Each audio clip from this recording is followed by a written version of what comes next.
Hello, I'm Ashish Arora. I'm working as a senior scientist at the Molecular and Structural Biology Division of CSIR Central Drug Research Institute, which is at Lucknow. I work in the area of structural biology, specifically in determining the structure of proteins using NMR spectroscopy. Here we have paper 8, Medical Physics, and I present to you module 20, Bloch Formalism and Quantum Mechanical Description of NMR.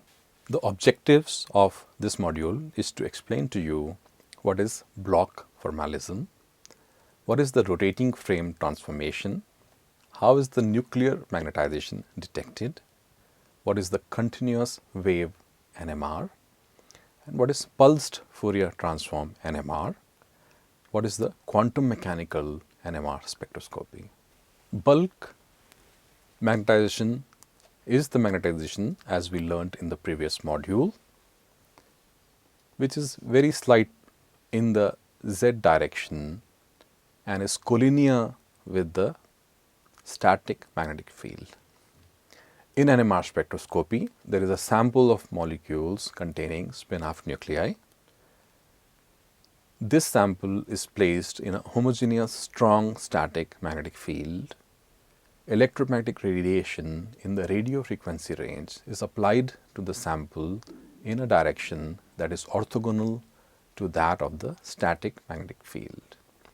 The nuclear magnetic resonance absorption occurs when the angular frequency of the applied radio frequency matches the Larmor frequency of precession of nuclear spins.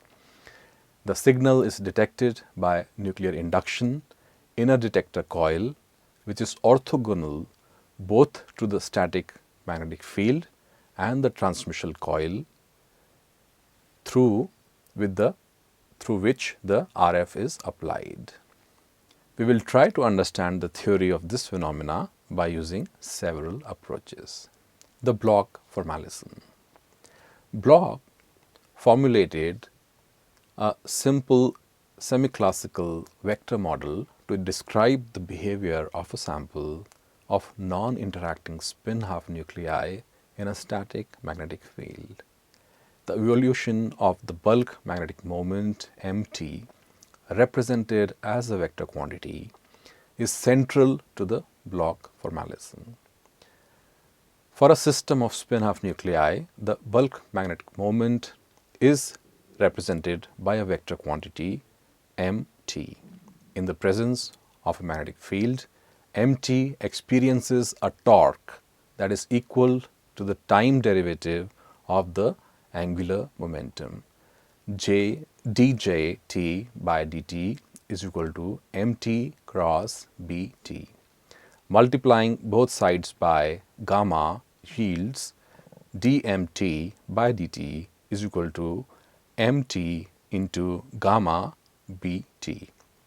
The physical significance of this equation can be seen by using a frame of reference rotating with respect to the fixed laboratory axis. Let us now consider a frame of reference which is rotating with respect to the fixed laboratory axis with an angular velocity omega of the rotating axis, as you can see in the figure. In the figure you see that there is a frame, laboratory frame, which is determined by x, y and z, and then there is another frame which is represented by x prime and y prime and having the same z axis, and this second frame is rotating with the angular frequency of omega with respect to the static laboratory frame. So, we have a laboratory frame x, y, z, and we have a rotating frame x prime, y prime and z. Now, we work out the equation of motion in the rotating frame. The equations of motion of MT in the laboratory and rotating frames are related by the equation dmt by dt rotation is equal to dmt by dt lab plus mt cross omega, where omega is the angular velocity, or is it equal to mt cross gamma bt plus omega. The equation of motion for the magnetization in the rotating frame has the same form as in the laboratory frame, provided that the field Bt is replaced by an effective field B effective given by B effective is equal to Bt plus omega by gamma. Now, if we choose omega is equal to minus gamma Bt, then B effective becomes 0, or dmt by dt rotation becomes equal to 0. That is, mt is time independent in the rotating frame, and this has very wonderful implications both from the semi-classical theory and also from the quantum mechanical theory. By inference, as seen from the laboratory frame, mt precesses around bt with a frequency omega is equal to minus gamma b. For a static field of strength B0 along the z-axis, the bulk magnetization precesses around it with a frequency called the Larmor frequency omega 0, which is given by omega 0 is equal to minus gamma B0. Longitudinal and transverse magnetization. The magnitude of the precessional frequency is identical to the frequency of electromagnetic radiation required to excite transitions between Zeeman level. This identity is the reason that within limits a classical description of NMR spectroscopy is valid for systems of isolated spin half nuclei. Now here you see that isolated spin half nuclei can be described by a classical model as a rotating spin, but it is such a model would be limited, very limited in its application to isolated spin of half nuclei, whereas most of the compounds, most of the samples, proteins and biological systems that we encounter, they have very differing nuclei in them, and so a different theory has to be developed. Thus, the state of the bulk magnetization in static magnetic field aligned along the z-axis at equilibrium is that there is a net magnetization in the z direction mz. Mz precesses at the Larmor frequency around B0, while the magnetization along the x and y axis sum up to 0. The magnetization along the z-axis is called as the longitudinal magnetization, and the magnetization along the x or y axis is called as the transverse magnetization. Now, detection of nuclear spin transitions. We now bring the resonance component for the detection of the nuclear spin. Even though it is precessing around B0, the net magnetization cannot be detected directly because it is collinear with B0. For net magnetization to induce electromotive force in a coil of appropriate geometry, as per the Faraday's law of induction, it has to be perturbed from its collinear position.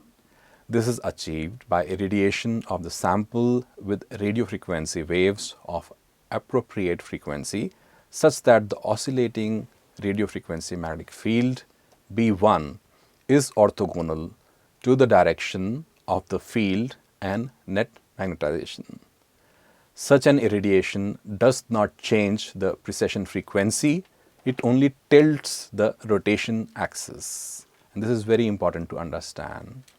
Therefore, in another orthogonal coil, the receiver coil, the precession of the net magnetization tilted on its axis induces EMF at a frequency that is identical to Larmor frequency. Continuous wave NMR. Originally, NMR developed through the use of continuous wave NMR spectrometers. In this approach, water-cooled electromagnets were employed to generate the static magnetic field. A probe was inserted between the poles of a cylindrical magnet. The sample was inserted through a holder along the z direction of the laboratory frame. The probe unit consisted of transmitter and receiver coils. Resonance condition was achieved by field sweep method by charging the sweep coils. Another radio frequency channel was introduced for field frequency lock for stabilization of the field, about which we will learn in the next module. An RF oscillator of fixed frequency was used as the frequency source and the signal was appropriately amplified. So, in this case, to achieve resonance, the RF frequency was kept constant and the magnetic field was varied by varying current into sweep coils that were attached to the main electromagnet. The transmitter coil produces the alternating field while the receiver coil serves for detection of the nuclear induction signal. A small amount of coupling between the two coils is admitted to produce a voltage across the receiver coil, and its phase can be adjusted for the observation of either absorption or dispersion. Alternately, an RF bridge system can also be used for detection as done by Edward Purcell. In another variation of continuous wave NMR spectroscopy, the magnetic field was held fixed and the frequency was varied to scan the resonances. So, the techniques to vary frequencies, they came a little later compared to the simple methods of varying the magnetic field. The continuous wave NMR method suffered from several limitations like poor sensitivity, ringing due to relaxation effects, slow repetition rates and limitation to simple 1D NMR experiments. So, it was the early spectrometer that was made by various companies like Varian and Geol, and later it was replaced by Fourier transform or pulsed Fourier transform NMR spectrometers. In the early days of NMR, it was mostly of interest for the physicists, and later when it came to chemistry, then better resolution, better detection was needed, and for which there were further developments in the technique. So, here you see the image of a Geol JNM1 spectrometer and also a schematic for the CW NMR spectrometer. The square poles N and S, as they are labeled, are the poles of an electromagnet, and what you see inside that is a coil, and inside the coil is the sample, and it is also indicated that the sample is spinning. So, there is an RF coil for application of the, this is called as the transmitter coil for application of the frequency, RF frequency, and then there is an RF detector coil and the signal goes to the detector. And these are the kinds of NMR spectrum that were generated. The very first spectrum was generated by Bloch and Purcell. Bloch used water, Purcell used paraffin. CW NMR spectrum for quantitative analysis of tautomeric mixture of 3-methyl-2,4-pentadione was recorded by Jarrett, Sadler and Schulri in 1953. And before that, Dharmati, scientist from India who was working, discovered what is called as the chemical shift, about which we will learn later. And this spectra that was recorded by Jarrett, Sadler and Schulri in 1953 and published in Chem Physics is shown. Now we come to pulsed Fourier transform NMR spectrometer. The pulsed Fourier transform approach, or simply FTNMR, revolutionized the field of NMR spectroscopy.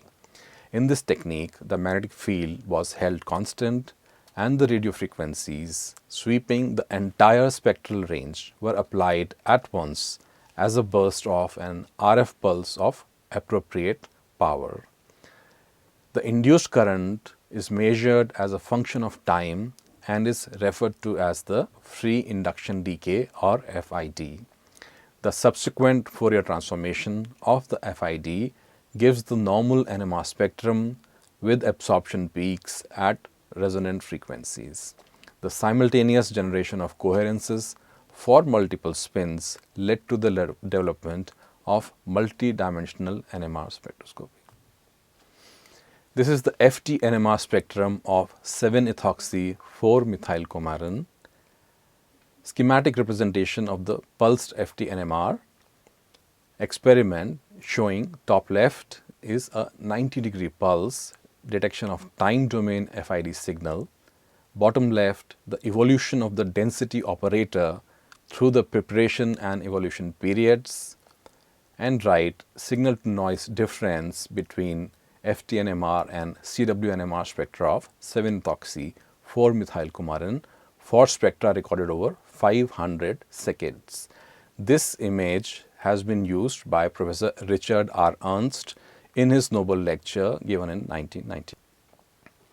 The decay of magnetization due to relaxation. So, we are coming back to Bloch formalism after this. At equilibrium, before the application of an RF pulse, the net bulk magnetization is precessing about the static magnetic field B0 with a Larmor frequency of omega 0.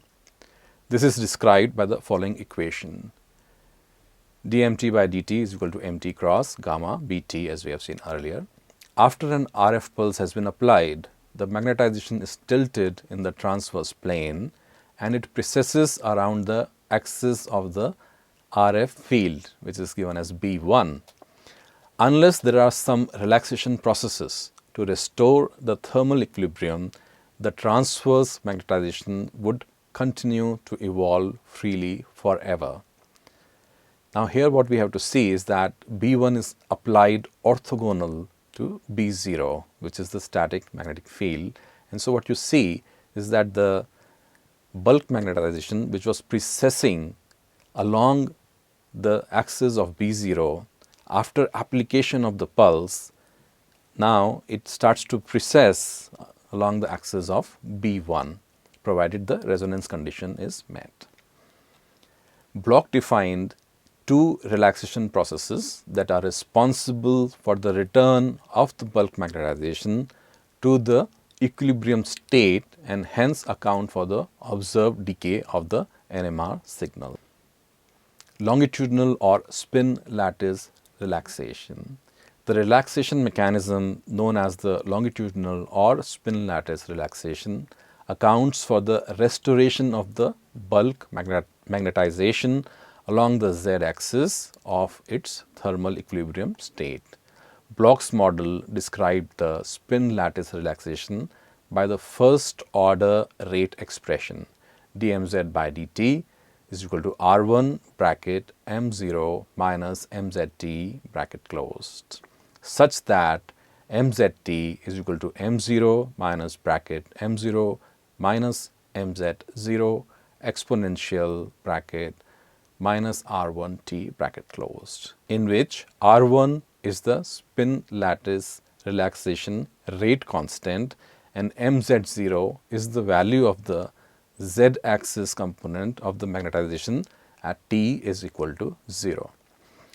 The z component or longitudinal magnetization returns to thermal equilibrium in an exponential fashion. The spin lattice relaxation time constant T1 is equal to 1 by R1. Transverse or spin-spin relaxation.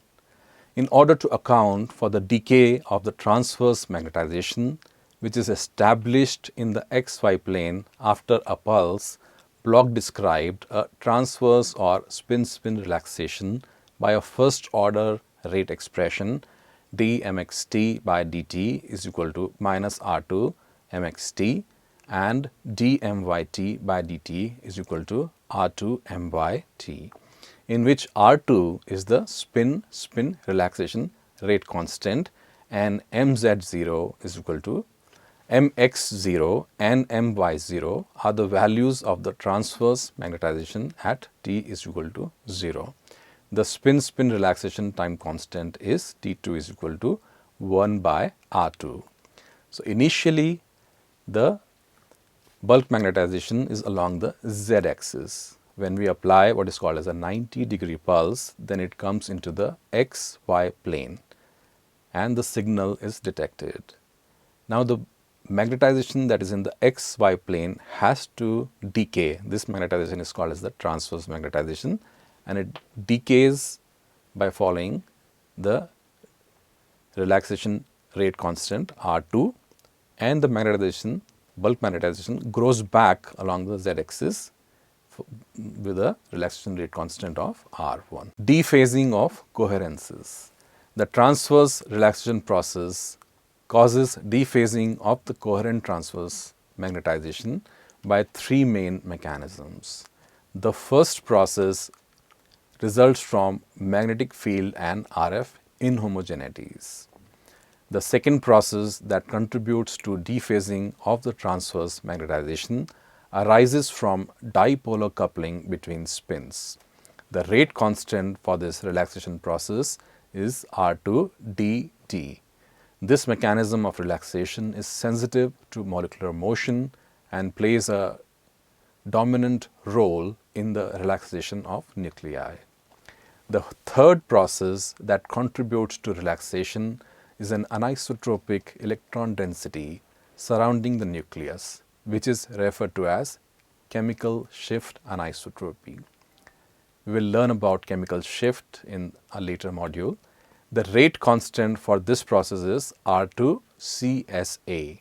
This relaxation mechanism is important for nuclei in anisotropic bonding environments such as carbon and nitrogen, and is also sensitive to molecular motion. Bloch equations in laboratory frame. The Bloch equations in the laboratory frame are given as follows: dmxt by dt is equal to gamma bracket mt cross btx minus r2 mxt bracket closed.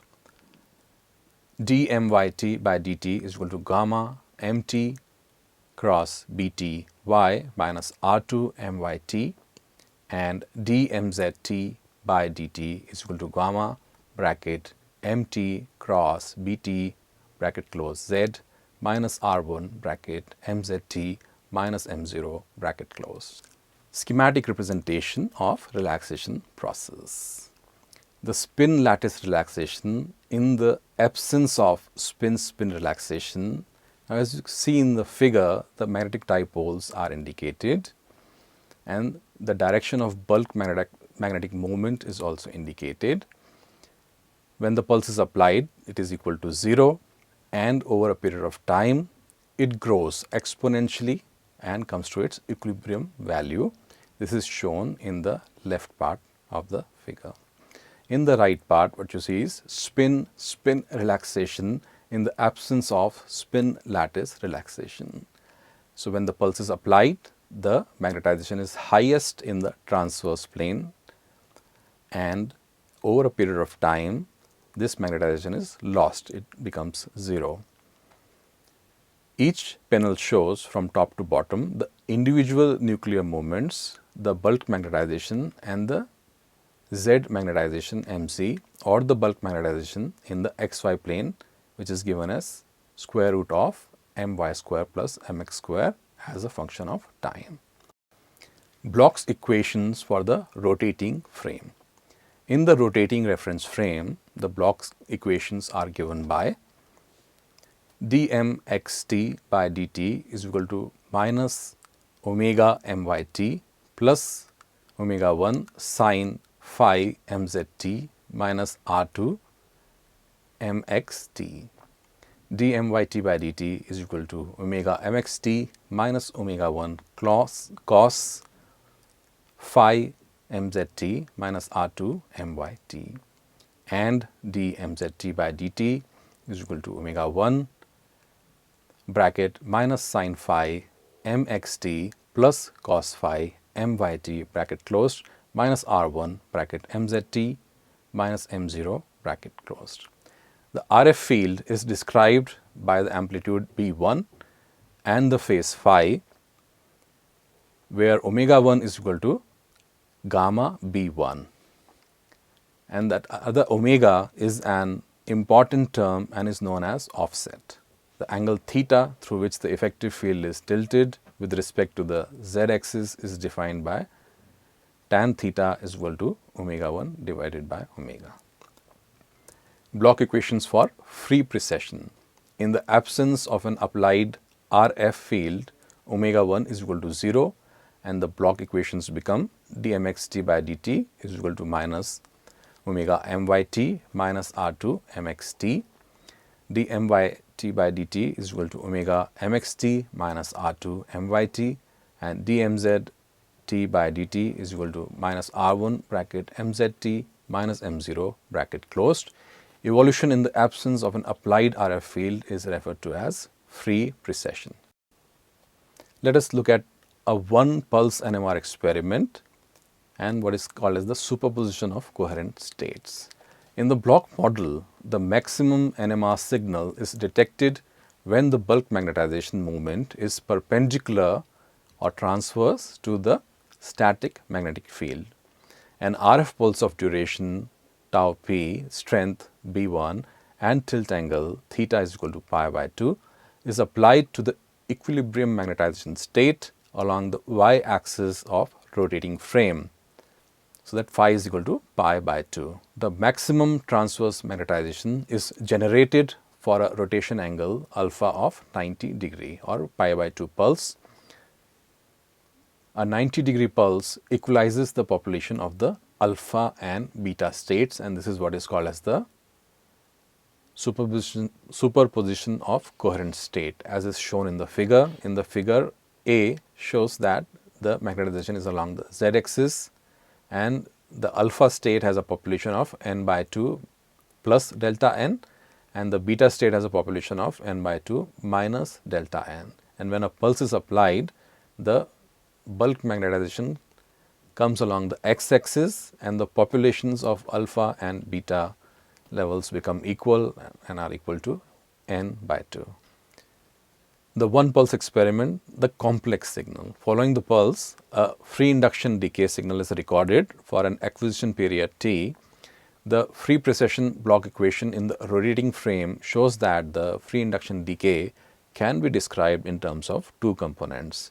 mxt is equal to m0 sine alpha cos omega t exponential bracket minus r2t bracket closed, and myt is equal to m0 sine alpha sine omega t exponential bracket minus r2t bracket closed, which can be combined in a complex notation as m plus t is equal to mxt plus I myt is equal to m0 sine alpha exponential bracket I omega t minus r2t bracket closed. This complex signal is detected by the NMR spectrometer as S plus T is equal to gamma m plus T, with gamma being an experimental constant of proportionality. I will repeat. This complex signal is detected by NMR spectrometer as S plus T is equal to lambda m plus T, with lambda being an experimental constant of proportion. The one pulse experiment, Fourier transformation. The complex time domain signal is Fourier transformed to produce the complex frequency domain spectrum. So, S omega is your frequency domain and is obtained by integration from 0 to infinity of the S plus T time domain signal multiplied by exponential bracket minus I omega t dt, and this gives a result V omega plus I u omega. V omega is equal to lambda m0 r2 divided by r2 square plus bracket omega minus omega square, and u omega is equal to gamma m0 omega minus omega divided by r2 square plus omega minus omega square. And this is shown in figure. The top figure you see the FID, which is the time domain signal, and the bottom figure is the Fourier transformed frequency domain signal, which you see in the form of a peak. The function V omega represents a signal with an absorption absorptive Lorentzian line shape, and the function u omega represents a signal with the corresponding dispersive Lorentzian line shape. The real part of the complex spectrum v omega normally is displayed as the NMR spectrum. Quantum mechanical NMR spectroscopy. The state of a spin system at any point during an NMR experiment is described completely by the quantum mechanical representation known as the density matrix formalism. Here let me explain to you that we cannot get directly to understanding the density matrix. There is a very long quantum mechanical explanation explaining the physics and the mathematics, and basically it starts with the Schrodinger equation and then operators, and then it comes to the Liouville space. But then basically fundamentally there is a long set of equations that bring us to the understanding of density matrix, which I am avoiding here and I encourage you to read on your own. In quantum mechanical NMR spectroscopy, the evolution in time of the Hermitian density operator is given by the Liouville von Neumann equation. d psi t by dt is equal to minus I h bracket h sigma t bracket closed. The Hamiltonian operator H incorporates the essential physics determining the evolution of the system. If the Hamiltonian is time independent, the solution to the equation is sigma t is equal to exponential I h cross t sigma 0 exponential I h cross t. Quantum mechanical NMR spectroscopy. For a single spin, the state of the system is specified by the density operator, and the density operator is expressed as a linear combination of Cartesian basis operators E by 2, Ix, Iy and Iz. The spin angular momentum operators Ix, Iy and Iz are given by Pauli spin matrices. These operators use the alpha and beta states of the spin as basis functions. The evolution can be followed either through the matrix formalism or through much simpler product operator formalism. The initial state of the spin system is described by the equilibrium density operator, which is given by this equation, sigma is equal to h divided by n kBt and the rest of it.